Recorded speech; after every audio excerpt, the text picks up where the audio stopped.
সবল নেতৃত্ব বৃন্দাবন গোস্বামীৰ নেতৃত্বত আমি সমৰৰ যাত্ৰা আৰম্ভ কৰিছোঁ।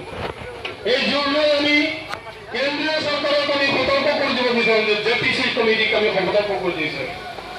অসমৰ পৰা যে জাতি জনসংখ্যা এইখন বলপূৰ্বকভাৱে জাপি দিব লাগে, ইয়াৰ পৰিণাম কিন্তু অতি ভয়াৱহ হ'ব।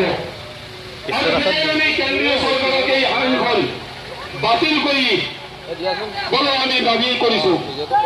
আমি তেজপুৰ নগৰ সমিতিৰ ফালৰ পৰা অসমৰ হাজাৰ হাজাৰ সংগঠন, হাজাৰ হাজাৰ জনসাধাৰণৰ ফালৰ পৰা দাবী কৰা হৈছে যে জাতি জনসংখ্যা বিলখন অসমত কোনো কাৰণতে যাতে আমাৰ ওপৰত বলপূৰ্বকভাৱে জাপি দি অসমীয়া জাতি কৃষ্টি সংস্কৃতি যাতে বিপদ ভাঙিলে নাহে, তাৰ কাৰণে আমি ৰাইজক অনুৰোধ জনাইছোঁ, আপোনাক সকলোৱে ওলাই আহক।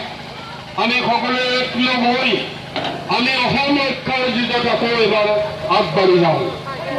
আপোনালোকে জানে 1971 চনৰ 25 মাৰ্চত এটা চুক্তি হৈছিল 6 বছৰীয়া অসম আন্দোলনৰ পিছত, আৰু এই আন্দোলনৰ পিছত এখন চুক্তি হৈছিল অসমৰ পৰা অবৈধ বাংলাদেশে 1971 চনৰ 25 মাৰ্চৰ পিছত অহা সকলোকে বহিষ্কাৰ কৰা হৈছে।